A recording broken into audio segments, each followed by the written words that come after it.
2013 జనవరి 8న తమిళనాడులోని మన్నార్గుడి పట్టణంలో దివ్య అనే 22 ఏళ్ల అమ్మాయిని పెళ్లి చూపులు చూసేందుకు ఎలన్ చరణ్ అనే డాక్టర్ వచ్చాడు.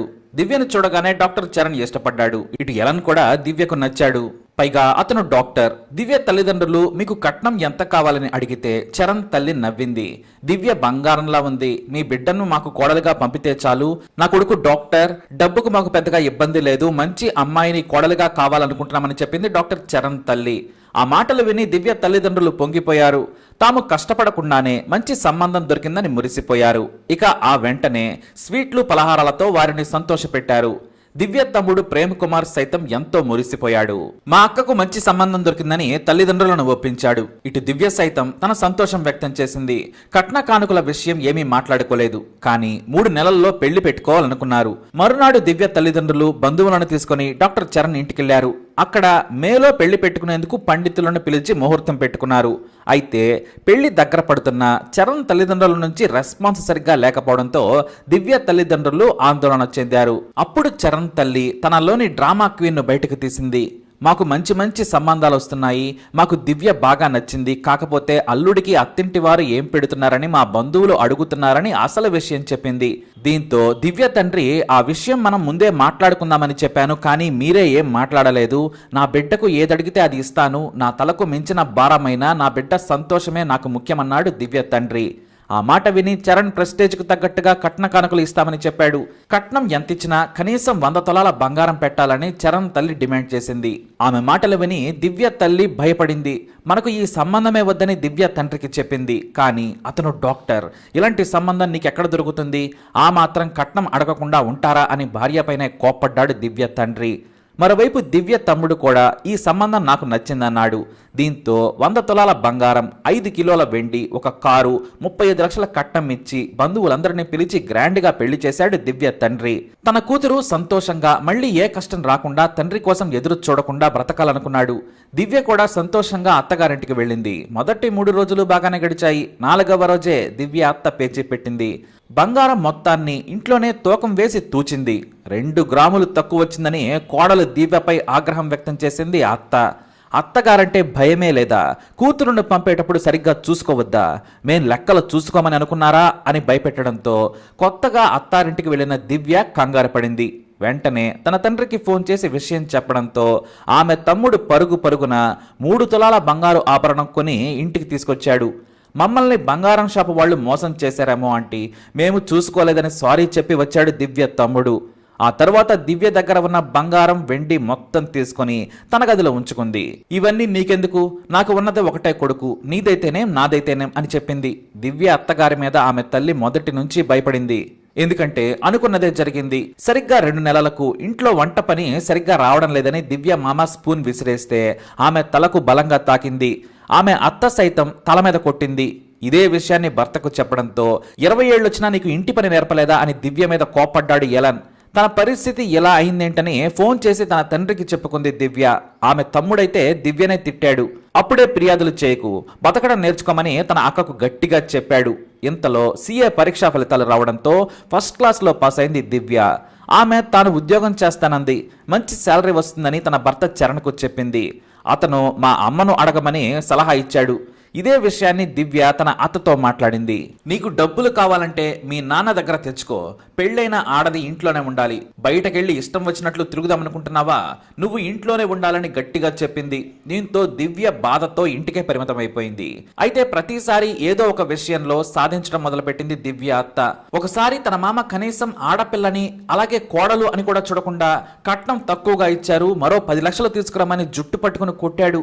దీంతో తన భర్తను గట్టిగా నిలదీసింది దివ్య.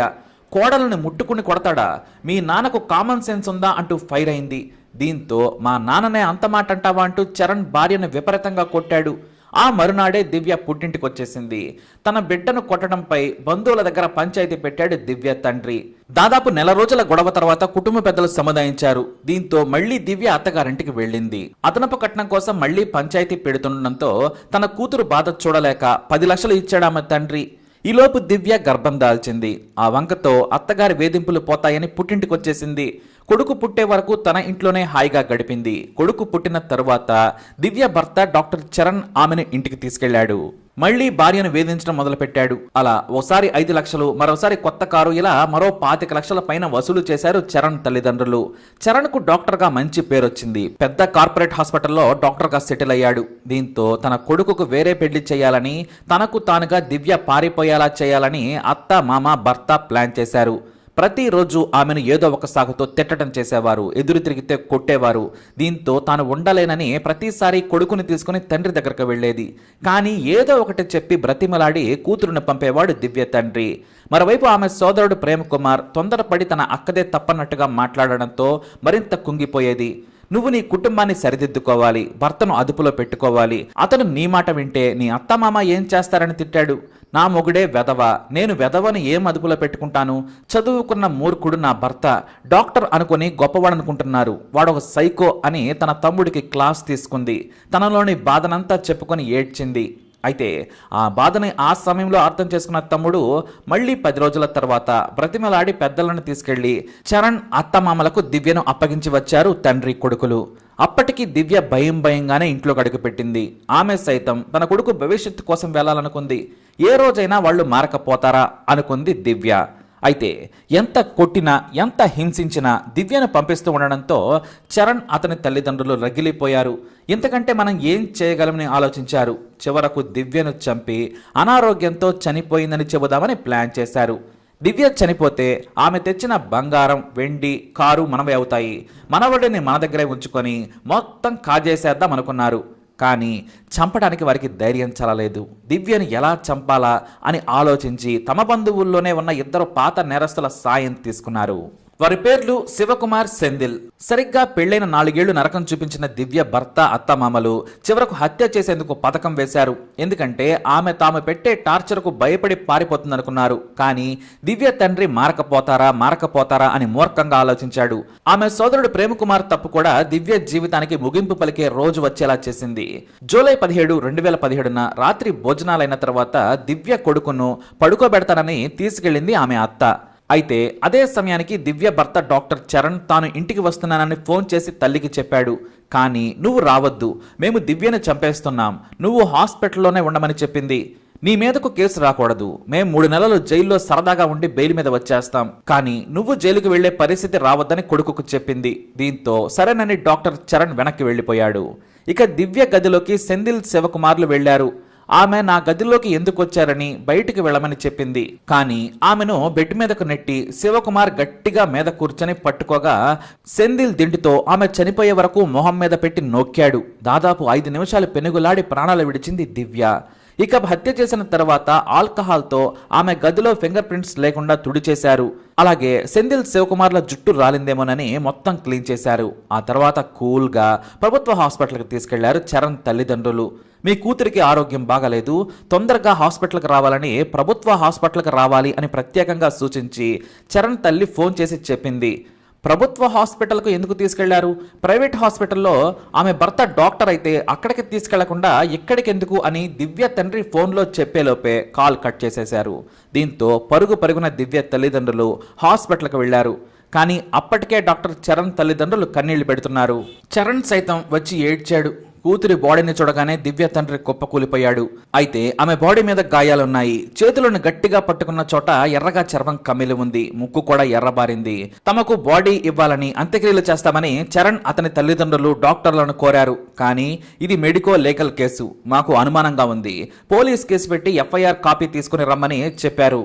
ఆ మాటలు వినగానే ఆవేశంతో దివ్య తమ్ముడు అత్తమామలను కొట్టేందుకు మీదకు వెళ్లాడు. కానీ బంధువులు అతన్ని ఆపారు. అదే రోజు రాత్రి మన్నార్గుడి పోలీస్ స్టేషన్లో తన సోదరిని హత్య చేశారని కేసు పెట్టాడు ప్రేమ్ కుమార్. 4 ఏళ్లు హింసించి ఆ తర్వాత చంపేశారు. నా అక్కను నేనే చంపుకున్నానని అక్కడే బోరున విలపించాడు. పోస్ట్మార్టం రిపోర్ట్లో ఊపిరాడకుండా చేసి హత్య చేశారని, మొత్తం 14 గాయాలున్నాయని తేల్చారు. గోర్లు ఆమె చర్మంలోకి కూడా దిగాయని రిపోర్టులు రాశారు. దీంతో డాక్టర్ చరణ్ ను, అతని తల్లిదండ్రులను అరెస్టు చేశారు పోలీసులు. కానీ తాను ఇంటి దగ్గరే లేనని, హాస్పిటల్లో ఉన్నానని చరణ్ తన లాయర్ ద్వారా అరెస్టును ఆపేందుకు ప్రయత్నించాడు. ఇలాంటివి చాలా చూసాములే, ముందు విచారణకు రావాలని పోలీసులు కోరారు. డాక్టర్ చరణ్ తండ్రిని పోలీసులు భయపెట్టి నిలదీయడంతో మొత్తం కక్కాడు. ఆ తర్వాత శంకర్, సెందిల పేర్లు కూడా చెప్పారు.